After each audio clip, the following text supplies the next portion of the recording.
And she came up to me and said, hey, I'm Poo Shiesty mama. And I had just said some about that boy. And she said, I ain't like what you said. And you know, Ma, I think, I won't say her husband, but Poo Shiesty daddy represent another faction of Rap-A-Lot, but it's not Rap-A-Lot. When she said that, me and that white boy took off running from her. Yeah, she scared me because she kind of gangster.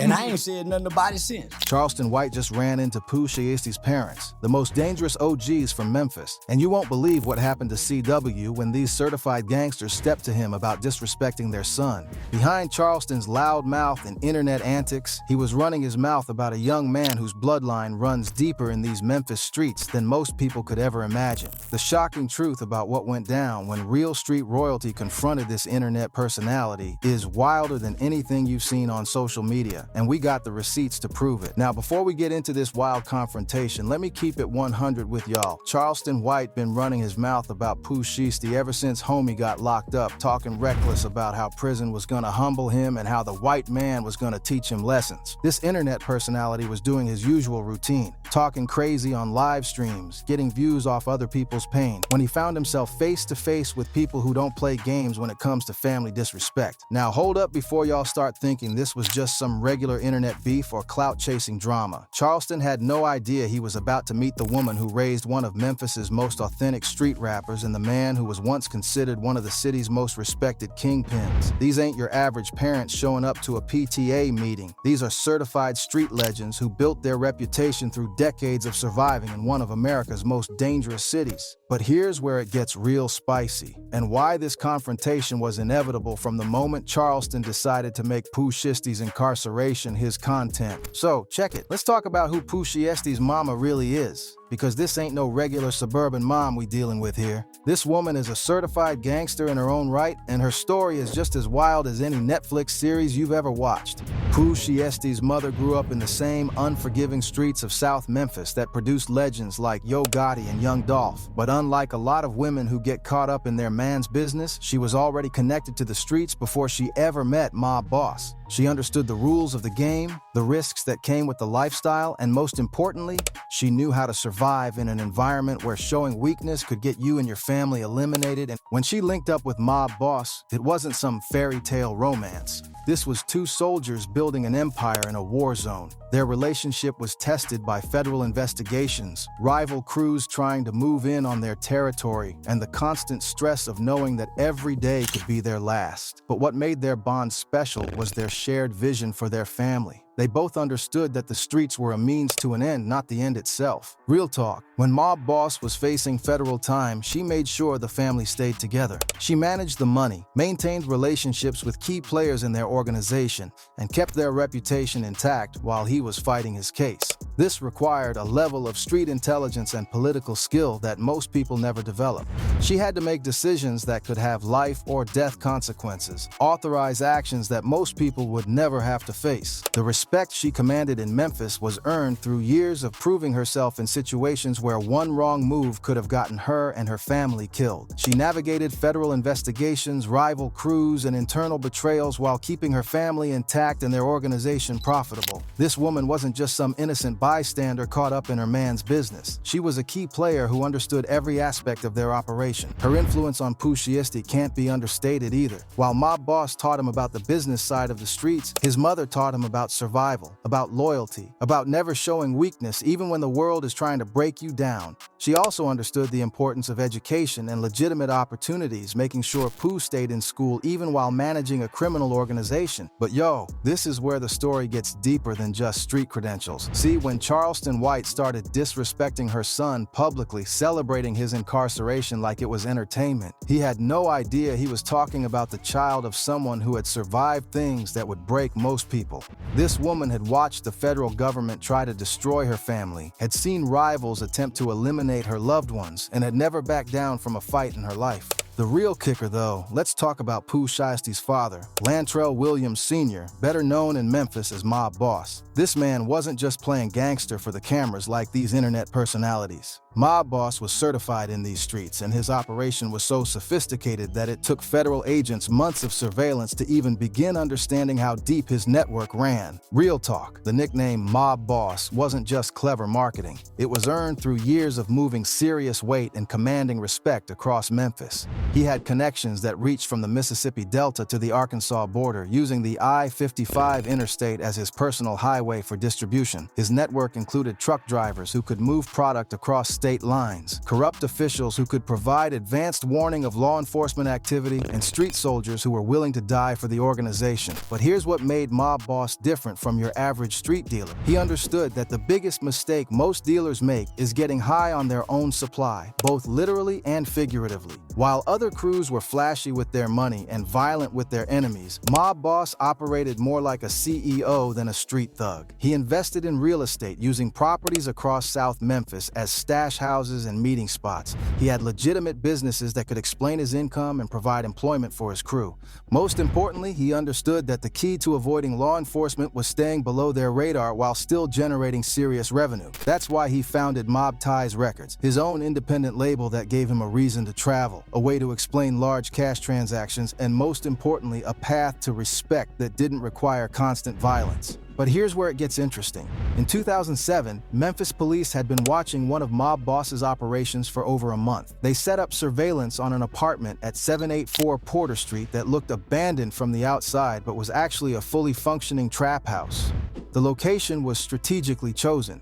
Porter Street was a dead-end road in a neighborhood where police presence was minimal and residents minded their own business. Let me break down for y'all what happened when they finally moved in with those search warrants, because this scene was straight out of a movie. Detective Cottrell Robinson was the first man through the door, and soon as they busted in, chaos erupted everywhere. Mob Boss's cousin, Rico Johnson, tried to run from apartment 4 to apartment 3. Glass was breaking as someone jumped out the kitchen window. And then, get this, a 75-pound pit bull came charging around the corner, going straight for the officers' necks. Detective Robinson had to shoot that animal 3 times before it retreated to the kitchen where it died. That pit bull wasn't just a pet, fam. It was part of the security system. In the drug trade, having a vicious dog serves multiple purposes. It deters robbery attempts, warns of police raids, and can destroy evidence if trained properly. The fact that this dog was willing to attack armed police officers shows how well it was trained for protection. When the smoke cleared, police found a full operation that showed just how sophisticated Mob Boss's business really was. They recovered 12.5 grams of cocaine, 8 pounds of high-grade marijuana, digital scales on the kitchen counter, measuring cups by the stove for cooking crack, a Smith & Wesson on the couch, and $10,000 cash in Mob Boss's front pocket.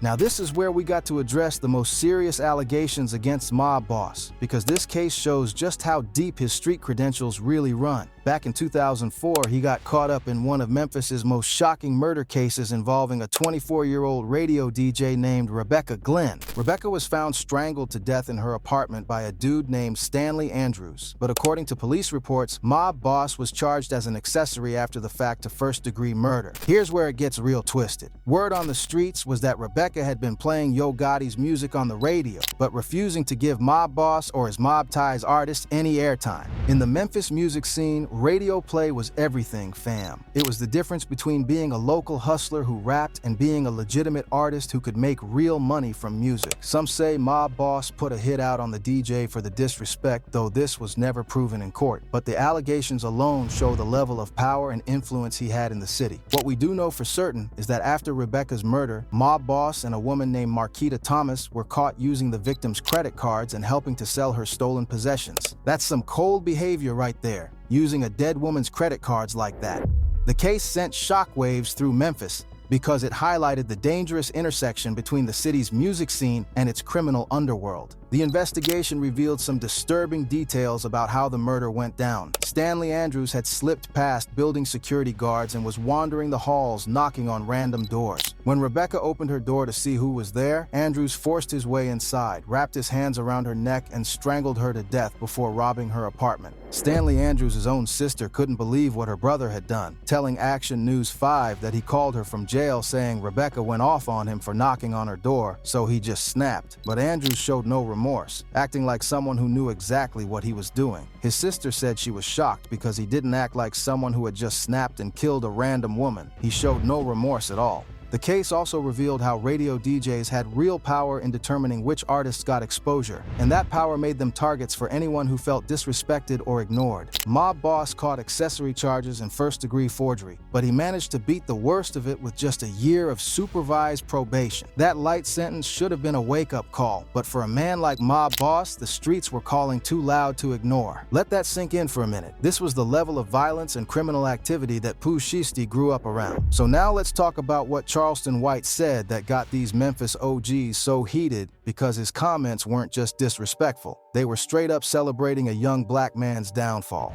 Pooh Shiesty, man, I don't know why, who writing his lyrics? The devil? How that boy think of all that shit? As young as he is, man, how that little nigga think all that shit? How he know about all them guns? How he know how to kill the way he kill?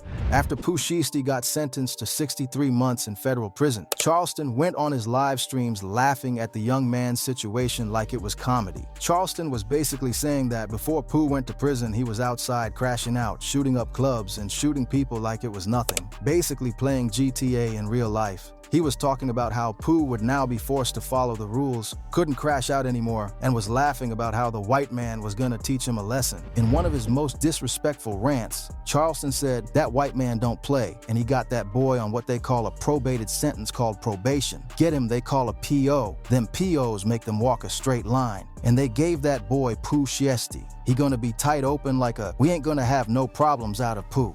He was basically celebrating the fact that Poo Shiesty would be under strict supervision when he got out, saying, they got that boy on probation. All them need probation officers. Say the best thing the white man can do to a gangster is give him a probation or parole officer. But here's what really got under people's skin. Charleston was laughing about how Poo Shiesty used to be dangerous in the streets, but now would be harmless. Man, that's a dangerous motherfucker. You used to be bad in the streets. Look at you twittering in the metaverse world. Y'all used to be in the streets shooting guns. Now look at that little noise be in your ears when you be typing sound way better than that gun.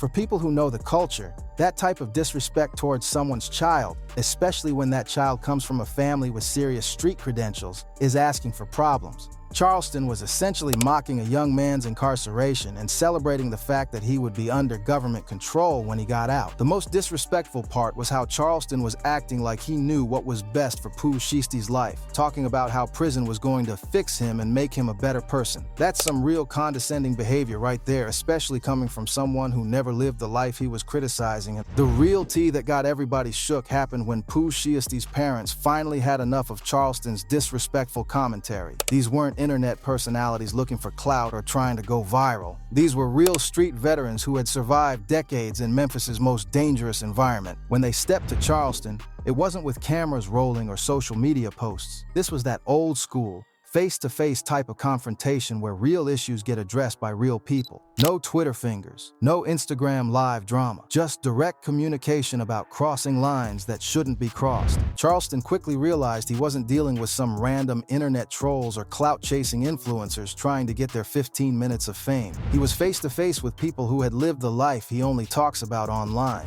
People who had survived federal cases, street wars, and everything that comes with being connected to Memphis's criminal underworld for real. The energy shifted real quick when Charleston understood the gravity of the situation. These parents weren't there to debate or argue about internet content or social media algorithms. They were there to let him know that disrespecting their son publicly, celebrating his incarceration, and making jokes about his situation was not going to be tolerated, period.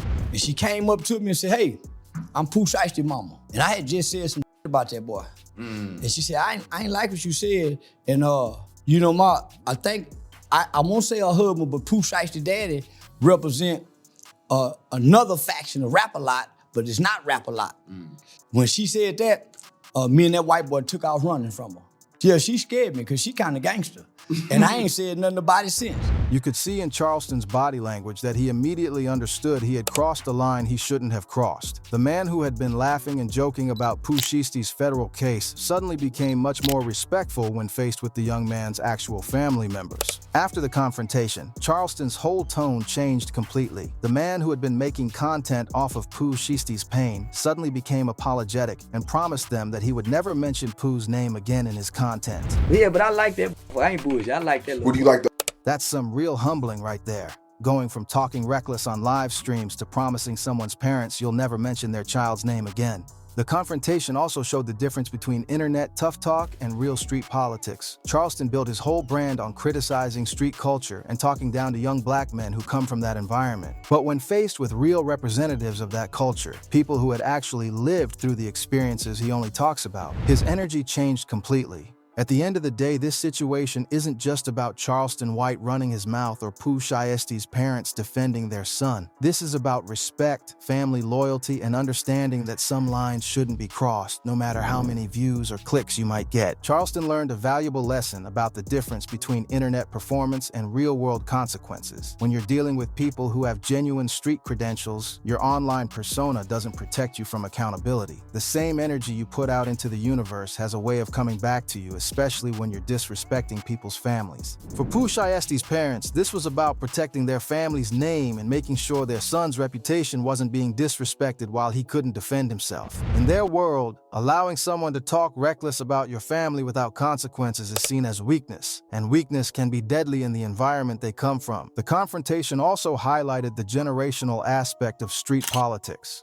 Mob Boss and his wife represent an older generation of street figures who handled their business with a certain code of conduct. They understood that respect was earned through actions, not words, and that family loyalty was more important than any amount of money or fame. This whole situation also shows the toxic nature of internet culture, where people can make money off of other people's pain and suffering. Charleston was literally profiting from making jokes about a young man's incarceration, turning someone's lowest moment into content for his own benefit. The real question is whether Charleston will stick to his promise or if he'll eventually go back to his old ways once the heat dies down and he thinks people have forgotten about the confrontation. But one thing's for sure, he now knows that Poo Shiesty comes from a family that doesn't play games when it comes to respect and loyalty. This confrontation also serves as a reminder that behind every rapper's story, there's usually a family that has been through real struggles and real pain. When you're making jokes about someone's legal troubles or celebrating their downfall, you're not just disrespecting that individual, you're disrespecting their entire family and everyone who loves them. What are your thoughts on Charleston White's confrontation with Poo Shiesty's parents? Do you think he learned his lesson, or will he go back to talking reckless once this blows over? Drop your thoughts in the comments and make sure to check out our other videos breaking down the real stories behind hip-hop's biggest controversies. The street's been talking, and now y'all know the real story behind what happened when Charleston White met his match in the form of two Memphis OGs who don't play about their family. That's some real accountability right there, fam. And it shows that no matter how big your internet platform gets, there are still consequences for crossing certain lines.